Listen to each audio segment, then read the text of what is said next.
하나님 말씀은 디모데전서 3장 14절부터 16절까지입니다. 내가 속히 내게 가기를 바라나 이것을 내게 쓰는 것은 만일 내가 지체하면 너로 하여금 하나님의 집에서 어떻게 행하여야 할지를 알게 하려 함이니 이 집은 살아계신 하나님의 교회요 진리의 기둥과 터니라. 그도다 경건의 비밀이여 그렇지 않다 하는 이 없도다. 그는 육신으로 나타나신 바 되시고 영으로 의롭다 하심을 받으시고 천사들에게 보이시고 만국에서 전파되시고 세상에서 믿음 받으시고 영광 가운데서 올려지셨느니라. 아멘. 오늘 읽은 말씀을 가지고 경건의 비밀이란 제목으로 은혜를 나누겠습니다. 인류 역사상 하루아침에 가장 많은 희생자를 낸 그 사건은 노아의 대홍수와 소돔과 고모라의 대화재입니다. 얼마 전에 눈이 와서 그 미국에서는 또 많은 사망자가 났다고 그러는데 눈이 와도 그 정도의 사망이 그런 일들이 생기는데 노아 홍수라면 이 땅이 다 뒤덮일 정도니까 또 엄청난 사망자를 낸 것이죠. 근데 그때 또 살아남은 사람이 있습니다. 노아의 8 식구와 소돔에서 나온 롯과 그의 처 그리고 2딸 4 식구가 나왔죠. 물론 롯의 처는 나오긴 나왔지만 부끄러운 일이 벌어졌죠. 그 소돔 그쪽을 돌아보다가 소금 기둥이 되었다고 성경은 기록하고 있습니다. 근데 그때 죽은 사람들 사망 원인이 있습니다. 그것은 바로 그들이 경건하지 않았다는 사실이었습니다. 베드로후서 2장 5절에 보니까 6절까지 옛 세상을 용서하지 아니하시고 오직 의를 전파하는 노아와 그 7 식구를 보존하시고 경건하지 아니한 자들이 세상에 홍수를 내리셨으며 소돔과 고모라 성을 멸망하기로 정하여 죄가 되게 하사 후세에 경건하지 아니할 자들에게 본을 삼으셨으며. 그러니까 그 엄청난 재난이라고 볼 수 있죠. 그러니까 거의 많은 사람들이 다 죽어버렸는데 그 원인이 간단하게 성경은 간단하게 말씀합니다. 재수가 나빠서 그런 것이 아니라 경건하지 않았다는 것이죠. 근데 이런 일들은요 우리에게 지금도 똑같이 전달될 거 아닙니까? 그럼 경건이라는 건 굉장히 큰 이슈고 문제고 그런데 거기에 대해서 관심 갖는 경우가 많지 않죠? 왜 그럴까요? 사실 이 경건에 대해서 오해하기 있기 때문입니다. 이 경건을 어느 종교적인 하나의 행사나 절대된 예배 또는 엄숙한 금욕 이런 것을 경건이라고 생각하기 때문이죠. 근데 성경에서 말하는 경건은 전혀 그런 외형적인 것과는 반대입니다. 어떻게 예배를 잘 드리느냐, 기도를 잘하느냐, 찬송을 부르느냐, 하나님의 뜻대로 어떻게 살아가느냐는 겉모습과는 전혀 관계가 없다는 것이죠. 노아 홍수 때 죽은 사람들이 그런 거 잘못해서 죽은 것이 아니라는 거예요. 소돔과 고모라에서 그렇게 불로 다 죽은 사람들이 그렇게 죽은 것이 아닙니다. 성경에서는 그 사람들이 죽은 것을 보면요. 창세기 6장에 보면 그 원인이 나옵니다.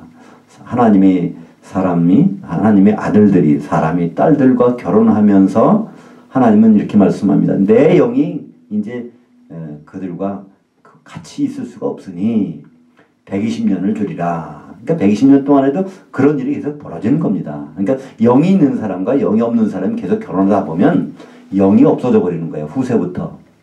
하나님은 어떤 예배를 원하실까요?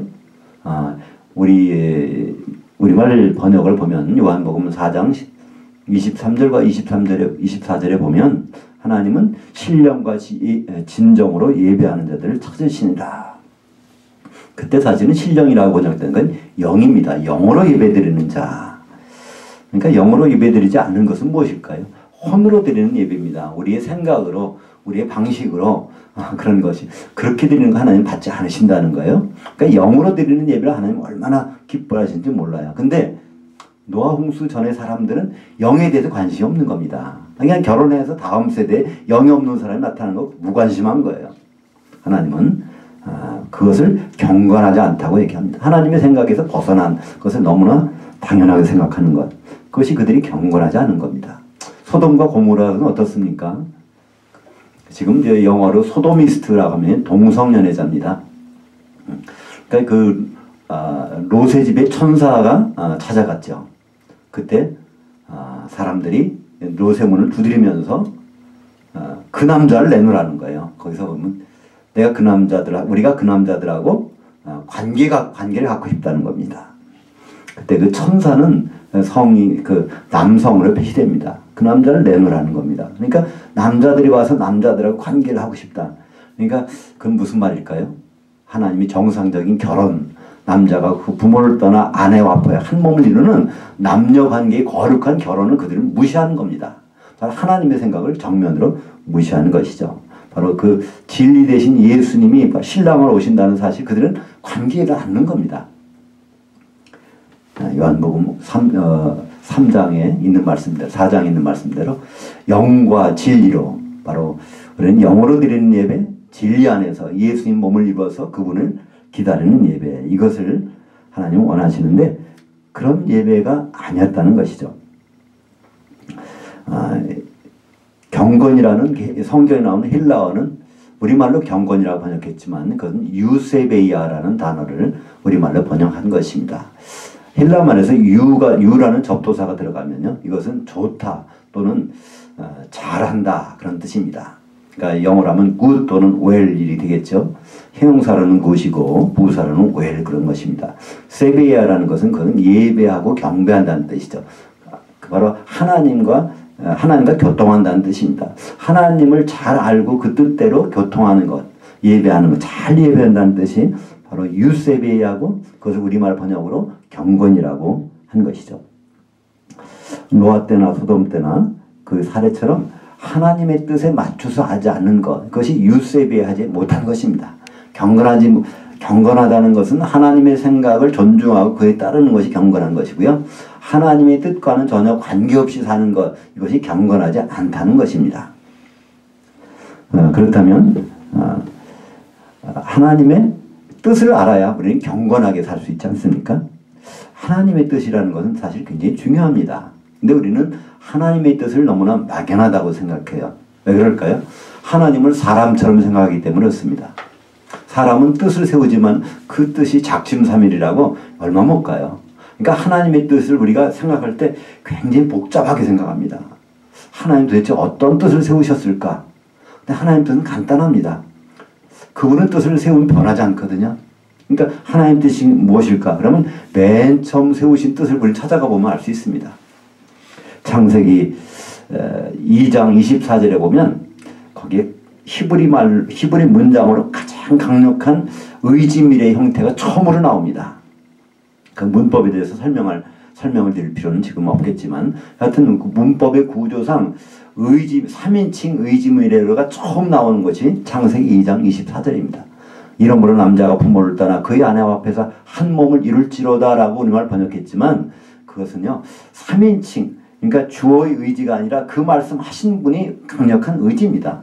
바로 하나님이신 내가 그 남자를 떠나게 해서 그 아내와 결합을 시켜서 한 몸을 하는 결혼식만큼은 내가 반드시 하고야 말리라는 하나님의 뜻이 바로 성경에 처음에 나타난다는 것이죠. 그러니까 그 거룩한 결혼이 항상 하나님은 염두에 두고 있습니다. 근데 그 거룩한 그 결혼을 두고 바로 영을 무시하는 사람들, 노아 때 사람들, 또 바로 동성연애 하는 사람들, 소돔 때의 사람들, 바로 그 거룩한 뜻을 전혀 무시하는 사람을 성경에서는 경건하지 않은 사람이라고 말씀하고 있고요.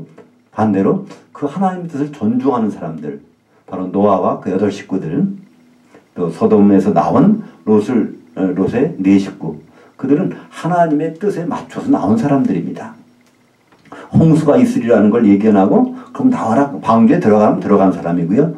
거긴 불로 심판을 내릴 테니까 제발 나와, 그럼 나온 사람들입니다.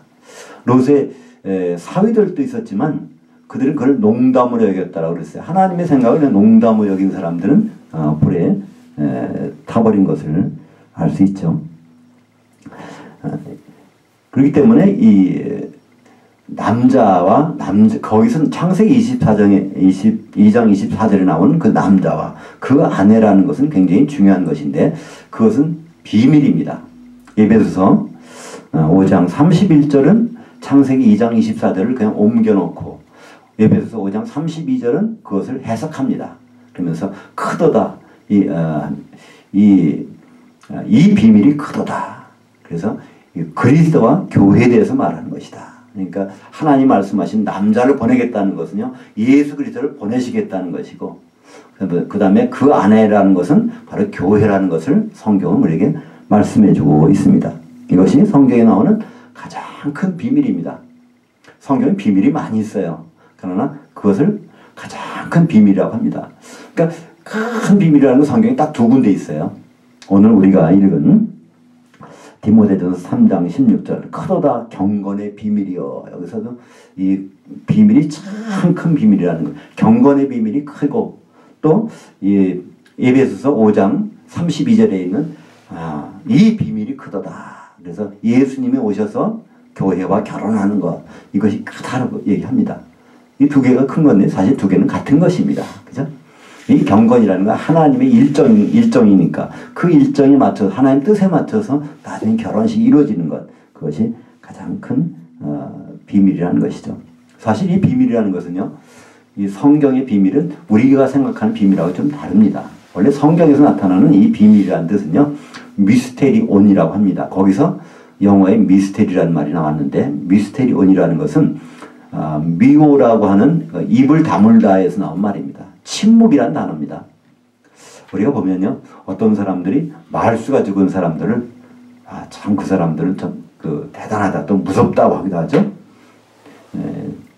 전 저희 아버님이 좀 굉장히 어렸을 때 무서웠는데 왜냐하면 저희 아버님 말씀을 거의 안 하세요. 말을. 그래서 굉장히 무섭단 말이에요. 그러니까 하나님도 마찬가지인 것 같아요. 하나님도 침묵하시는 분이에요.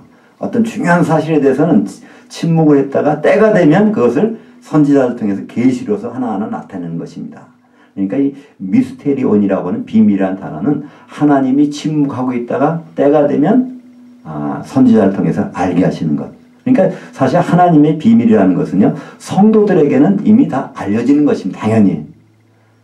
그러나 믿지 않는 사람들에게는 여전히 그것은 비밀로 남아있게 되는 것이죠. 오늘 본문을 보면 로마 감옥에서 나온 바울이 이제 에베소 쪽으로 가기 전에 거리가 상당히 떨어져 있으니까요. 가다가 내가 이르기 전에라도 그 교회 위에서 내가 당부할 게 있다고 해서 쓴 그 편지가 바로 디모데전서입니다. 거기 가기 전에 이 교회에 대해서 쭉 특별히 이제 디모데전서 3장에 보면 그 교회의 목사와 집사를 세우는 것을 얘기합니다. 그러면서 오늘 디모데전서 4장 3장 14절에 그 이유를 이렇게 말씀하고 있어요. 내가 속히 디모데한테 가기를 원하지만은 그러나 내가 가기 전에라도 교회 이것만큼 꼭 해야 된다고 하는 것이죠. 왜냐하면 만일 내가 지체하면 너로 하여금 하나님의 집에서 어떻게 행해야 할지를 알게 하려 함이니 이 집은 살아계신 하나님의 교회요 진리의 기둥과 터니라. 바울의 생각은요. 이 교회에 모든 것이 집중되어 있어요. 사실 이 편지를 지금 디모데전서를 보내기 전에 시간을 1년 전으로 딱 돌리면요. 1년 전에 로마 감옥에서는 바울도 있었고 거기 디모데도 같이 있었습니다. 같이 있을 때 거기서 기록된 것이 옥중서신이죠. 에베소서, 빌립보서, 또 골로새서, 빌레몬서 4개를 썼는데 바로 그때 같이 쓸 때 에베소서를 기록할 때 바로 이 비밀이 크도다. 바로 그리스도와 교회에 대해서 말하느라 이것을 같이 옆에서 보는 사람이 디모데예요. 그러면서 디모데를 이제 에베소 교회로 보냈습니다. 거기 목회를 하고 있는데 이제 1년 정도가 지나서 바울이 석방이 됐습니다. 나중에 또 이제 감옥에 들어가지만 그리고 가기 전에 교회에 대한 그것 때문에 편지를 써서 보내는 것이 오늘 우리가 읽은 디모데전서 3장 내용들입니다. 거기에 마지막으로 그렇게 말씀하고 있어요. 이 크도다 경건의 비밀이요. 갑자기 이 말씀이 나와요. 디모데가 들었기는 이 비밀이 크도다. 바로 남자와 부모를 떠나 그의 아내와 합해서 한 몸을 이룬다 하는 것이 큰 비밀이라고 그랬는데, 근데 여기서 보니까 이 큰 비밀이 경건의 비밀이 크다는 거예요. 그러면서 경건의 비밀을 설명을 합니다. 그것이 바로 3장 16절 하반절의 내용이죠. 거기는 6가지가 나옵니다. 첫째는 육신으로 나타난 바 되시고, 둘째 영으로 의롭다함을 받으시고, 셋째 천사들에게 보이시고, 넷째 만국에서 전파되시고, 다섯째 세상에서 믿은 바 되시고, 여섯째 영광 가운데서 올려지셨느니라. 우리가 생각하면 경건의 비밀이라는 것은 뭐랄까요? 기도 잘하는 거, 예배 잘 드리는 거, 찬송하는 거, 뭐 여러 가지 금욕생활하는 거, 그거 같은데 여기 보면 그게 아니라는 거예요. 한마디로 뭘까요? 경건이란 내용은요, 예수 그리스도의 스케줄이 대로 움직여지는 것, 그것이 바로 경건입니다. 우리가 생각하는 거룩거룩 이거 경건이 아니고요. 절제된 생활 경건이 아니고요. 예수님이 지금 뭐 하셨지? 그럼 다음에 무엇일까? 거기에 맞춰 사는 것이 성경이 말하는 경건이라는 것이죠. 근데 가만히 보면요, 거기 순서가 1, 2, 3, 4, 5, 6 있는데 6번째 영광 중에서 올려주셨느니라. 이건 사실은요, 4번째 그 앞에 와야 됩니다. 그러니까 이건 예수님이 육신으로 오셨다는 거, 요한복음 1장 14절에 말씀이 육신이 돼서 우리 가운데 장막을 치셨음에, 그래서 그 말씀이 이제 나오게 되고요. 그 다음에 여기서 공생의 한 기간은 다 여기 생략해 버렸어요. 죽으신 다음에 그 다음에 영으로 의롭다함을 받으셨다는 것입니다. 베드로전서 3장 18절에 보면 육신으로는 죽임을 당하셨으나 영으로는 살림을 받으셔서 어떻게 살아날까요? 죄가 없어야 살아나는 거예요. 의롭다는 증거입니다. 그죠? 그 다음에 세 번째로 그 다음에는 6번째가 와야 돼요. 세 번째가 천사들에게 보이시고, 사도행전 1장 10절 11절에 보면 예수님이 승천하실 때 천사들이 말한 장면이 나와요. 그리고 나서 예수님은 6번째 영광 가운데 하늘 보좌 우편으로 올라가셨습니다. 그리고 4번 만국에서 전파되시고, 로마서 16장 25절과 26절에 보면 이제는 모든 그 이방인들에게 이것이 전파되었다는 말씀이 나옵니다. 그리고 전파줄뿐 아니라 그걸 믿는 사람들이 생겼습니다. 세상에서 믿는 바 되시고, 사도행전 13장 48절에 보면 이방인들이 듣고 기뻐하며 하나님 말씀을 찬송하며 영생을 주시기로 작정된다는 다 믿더라. 그래서 믿는 일이 벌어집니다. 이렇게 해서 이제 순서가 마감이 되는 거죠. 다 사람들이 다 믿었다는 거예요. 그 다음에 이제 다음 순서는 예수님이 오실 겁니다. 그 단어 여기서 그 부분이 생략이 됐어요. 아직 안 오셨기 때문에. 그러니까 비밀이라는 것은 침묵이라는 뜻인데 하나하나 이루어지는 때마다 그것을 우리에게 알려주시는 건데, 아직은 이루어지는 게 이루어지지 않은 것이 하나가 있다는 것입니다. 그래서 7번이 여기서 생략이 되어 있는 것이죠. 그렇기 때문에 이 주님이 오실 것을 연결하기 위해서 주님이 승천하신 것을 맨 마지막에다 6번에다가 옮겨놓은 것입니다. 그러니까 승천하신 다음에 그분 반드시 오실 겁니다. 그것이 이제 순서라면 7번째가 되는 것이죠. 이 7번의 비밀, 이것을 그러니까 경건의 비밀을 아는 사람들은요, 당연히 이게 다음 순서네, 이걸 알게 됩니다. 근데 경건이 뭔지를 모르는 사람들은요, 이것을 알 수가 없다는 거예요. 바로 우리 성도들은 경건의 비밀을 아는 사람들입니다. 이거 다 우리는 다 알 수 있잖아요. 눈으로 보진 않았지만 이것을 확인할 수 있는 믿음을 우리는 갖고 있는 사람들입니다. 그죠? 예수님이 육신으로 하나님이시지만 인간의 몸으로 육신을 입고 오셨었고, 그분은 죽으셨지만 영으로는 살림을 받으셔서 옥에 있는 영들에게 다 복음을 선포하셨고, 40일 동안 제자들에게 보이셨고, 그 다음에 천사들 보는 앞에서 올라가셨고, 그리고 복음이 선포됐고 많은 사람들이 믿게 되어서 지금 우리가 믿는다는 사실은 이게 경건의 비밀 중에 하나입니다. 이게 어떻게 이런 일들이 지구 반대편에서 이루어질 수가 있겠습니까?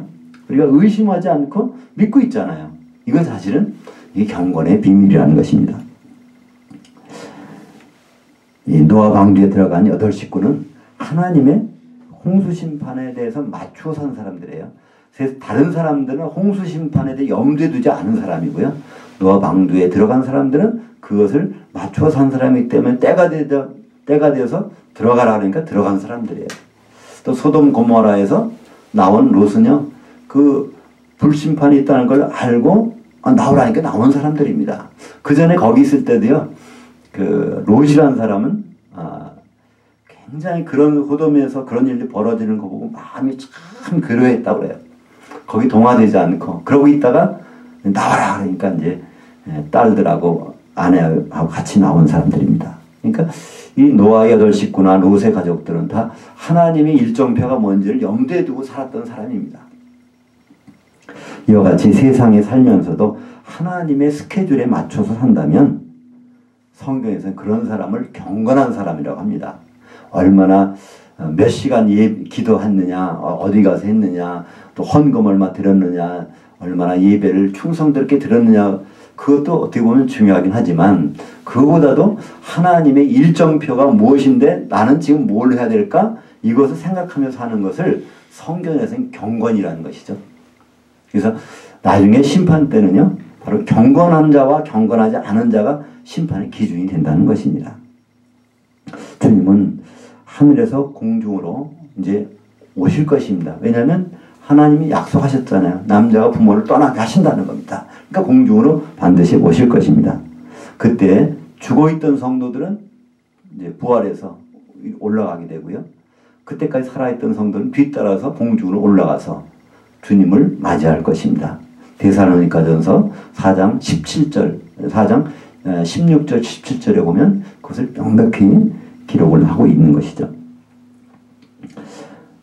바로 주님의 스케줄에 맞춰서 생각하는 사는 사람들, 오늘날 경건한 사람입니다. 베드로후서 2장 9절에 보니까 주께서 경건한 자는 시험에서 건지실 줄 아시고 불의한 자는 형벌 아래 두어 심판날까지 지키시며. 그래서 지금 하나님은 이미 구분하고 계세요. 경건한 자와 경건하지 않은 자를 구분하고 계십니다.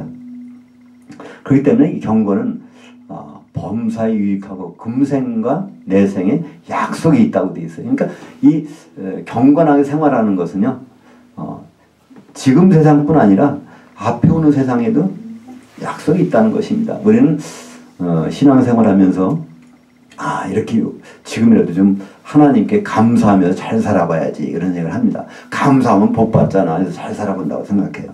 근데 그렇게 생각하는 건 좋은데 그 다음에 내세에 대해서는 전 생각을 하는 겁니다. 그죠? 다음에 올 세상, 죽은 다음에 세상을 같이 사는 겁니다. 우리는 이 세상도 살고요, 죽은 다음에 세상도 미리 준비하면서 사는 것이 성경에서는 그걸 경건한 생활이라고 말씀하고 있는 것이죠. 사랑하는 여러분, 왜 우리는 경건한 사람이 되어야 될까요? 왜냐하면 경건하지 않은 사람들이 하루아침에 멸망당한 그 사건들, 노아 시대 때 사는 사람들, 소돔과 고모라에서 같이 롯과 같이 살던 사람들, 그 사람들이 멸망당한 것, 경건하지 않아서 멸망당한 것, 그건 남 얘기가 아니라는 거예요. 그죠? 예수님은 요한복음 5장 39절에 말씀하십니다. 바로 너희가 성경에서 영생을 얻는 줄 알고 성경을 연구하고 있지만 이 성경이 바로 나에 대해서 말씀하는 것이라, 증거하는 것이라. 예수님이 말씀하신 성경은요, 바로 구약 성경입니다. 그리고 거기에는 노아의 홍수 사건도 포함되고요, 소돔과 고모라 사건도 포함됩니다. 그것들은 다 바로 예수님을 통해서 앞으로 이루어질 것을 미리 보여준 예고편이라는 거예요. 우리는 어떤 새로운 영화를 볼 때 예고편을 보면 저 영화 보고 싶은데, 어떤 경우는 저거 별거 아닐 것 같아. 예고편 보고 결정하잖아요. 하나님 우리에게 바로 예고편을 보여주셨습니다. 노아 홍수 사건의 예고편과 소돔과 고모라 사건의 예고편을 보여주셨어요. 그리고 거기에 대한 심판의 기준도 우리에게 보여주셨습니다. 그것은 경건입니다. 그 세상 사람 생각하는 그런 엄숙하고 금욕적이고 하는 그런 절제된 형식에 얽매여 있는 것과는 전혀 관계가 없습니다. 바로 하나님이 생각하시는 경건은 하나님의 일정표, 예수님의 스케줄에 맞춰서 우리가 지금 무엇을 하고 있느냐, 그렇게 사는 것을 성경에서는 경건이라고 말씀하고 있습니다.